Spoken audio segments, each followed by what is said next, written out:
Hello, everybody. My name is Dr. Merit Cudkowicz. I'm Chair of Neurology at Mass General Hospital and the Julianne Dorn Professor of Neurology at Harvard Medical School. I'm very glad to be here today to speak about the Next Generation Research Grant Program and to introduce and talk to one of its recipients, Dr. Chadwick Hales from Emory University School of Medicine. I myself was a Next Generation Research Grant recipient in 1996, and I am a current member of the American Brain Foundation's Research Advisory Committee. So what is the Next Generation Research Grant Program? I'm so excited to talk about this because it was so important for launching my career and the career of so many other investigators in neurology. The American Brain Foundation's mission is to bring researchers and donors together to fund research across the whole spectrum of brain diseases and disorders in the pursuit of prevention, improved treatments, and cures for brain diseases and disorders.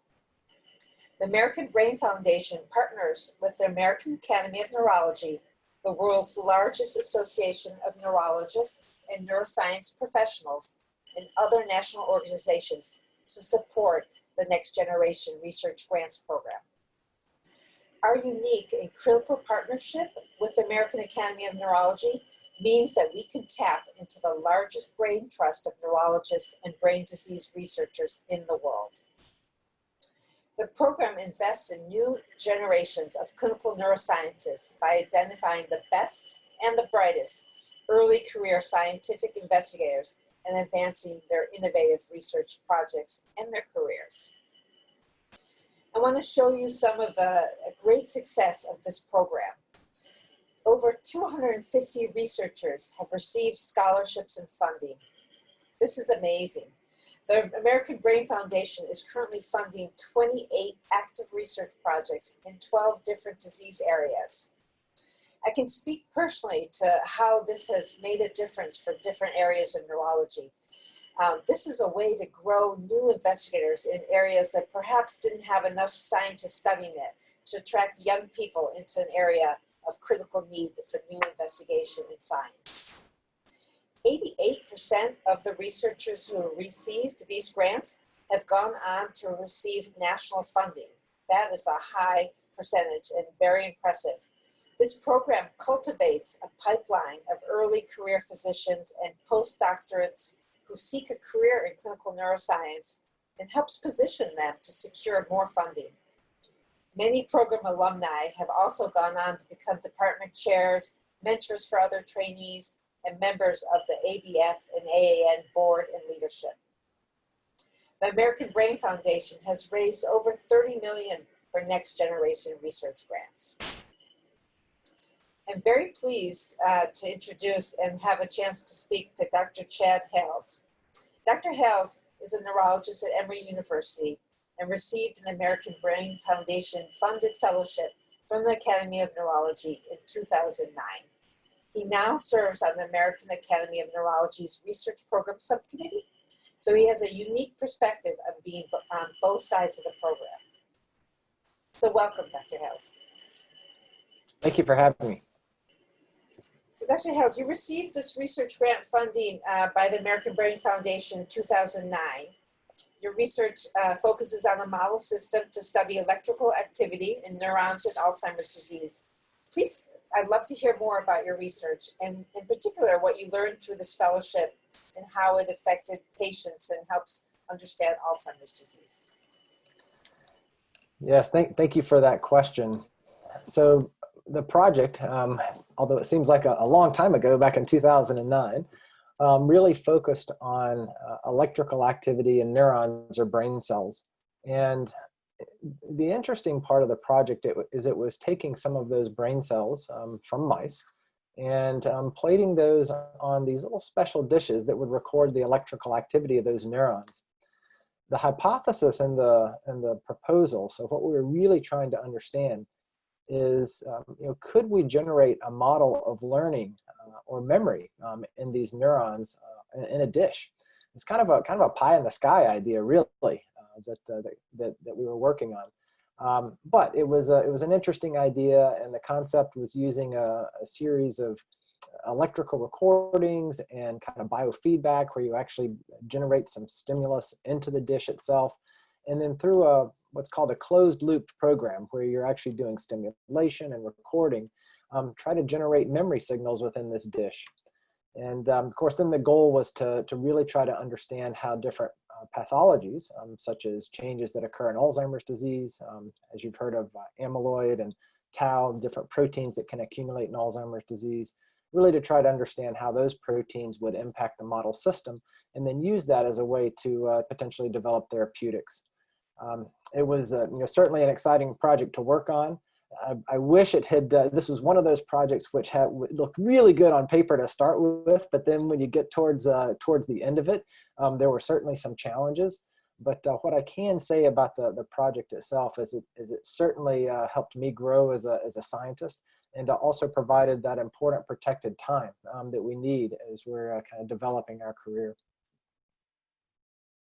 So what's really exciting about your research is how you can study one part of the neuron kind of circuit, the electrical activity, and how it gives insight into cognition.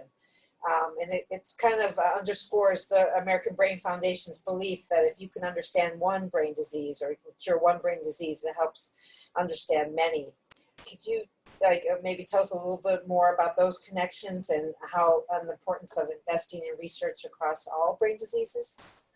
Absolutely. So like I said, the project allowed me to have that time to not only work on this particular set of experiments, but also start to see how they may interact with other areas in neurology, and even develop other kind of lines of research. And so over the years since that award, it has really allowed me to branch out into other fields such as ALS, frontotemporal dementia. And it turns out that some of these findings from that study, as well as follow-up studies, led to even other interesting understanding of proteins and changes in the brain for these different brain diseases. And so that project, which was initially just really kind of focused more on an Alzheimer's disease-based question, started to have little feelers that went out into multiple other neurodegenerative disorders.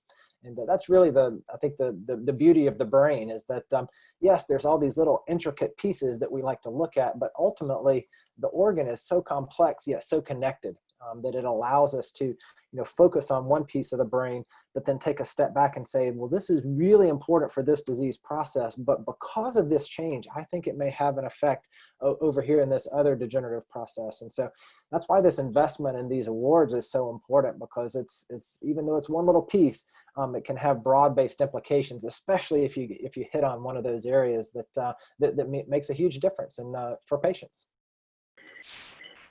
This really shows the power of these grants. I still remember the day I got the American Brain Foundation Award in 1996. It was a while ago.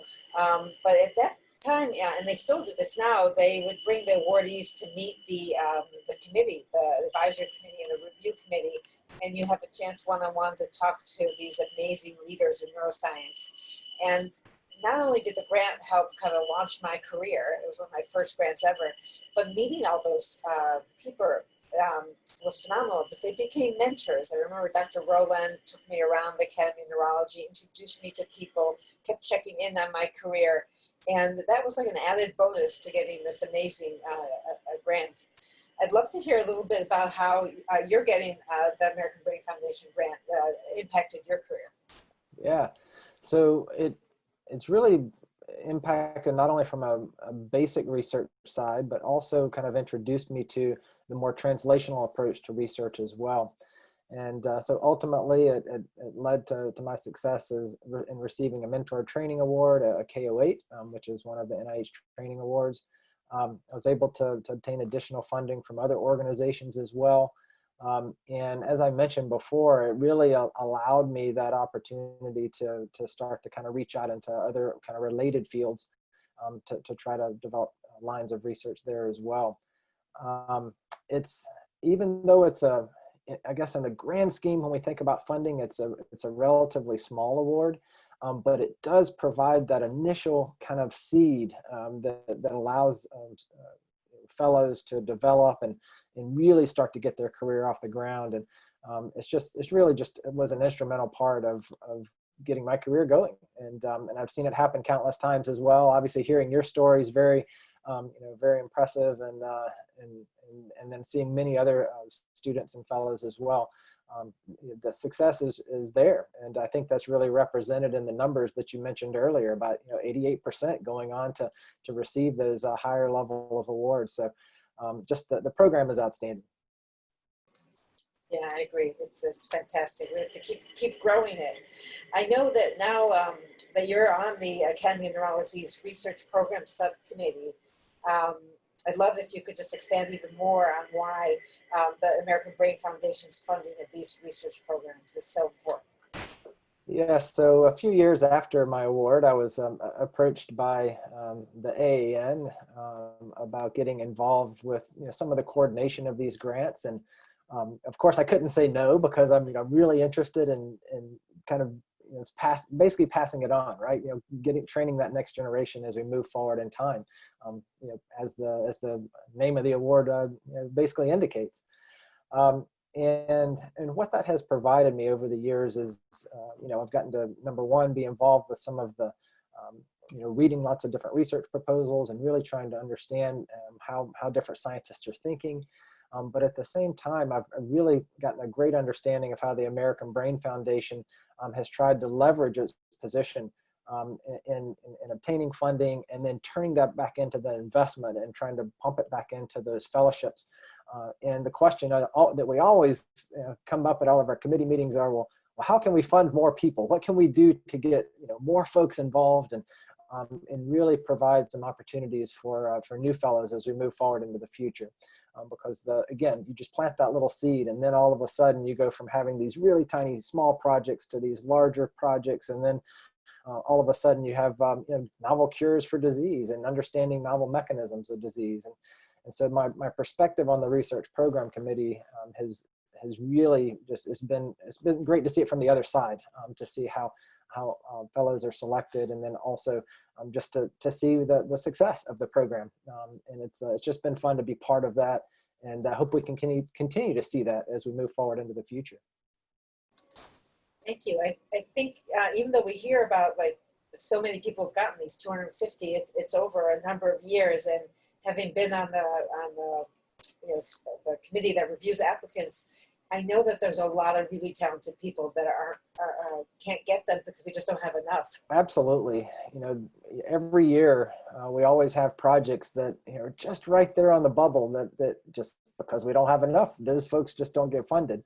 And so I think it, number one, speaks to the high quality of the applicants that we receive at times, and also speaks to the importance of how can we identify novel mechanisms through the American Brain Foundations, as well as through its partnering organizations to really try to increase the number of awards to help out and get move research forward. This is how discoveries happen for brain disease, right? You have to kind of plant that initial amount of funding and get someone interested, right? This is, as you mentioned before, this is an opportunity for some fellows and young scientists that may not have had that initial opportunity because it was a really great idea, but maybe it's not one that's going to kind of fit in with some of the mainstream and maybe have a little bit of trouble getting funded otherwise. But yet, through this particular mechanism, oftentimes we're able to go after some of those more, I guess, high risk, high reward type of projects. Dr. Hales, all of us are physician scientists and see patients with these serious brain disorders. I'd love just your thoughts on the impact of this fellowship for the people that we care for. Right.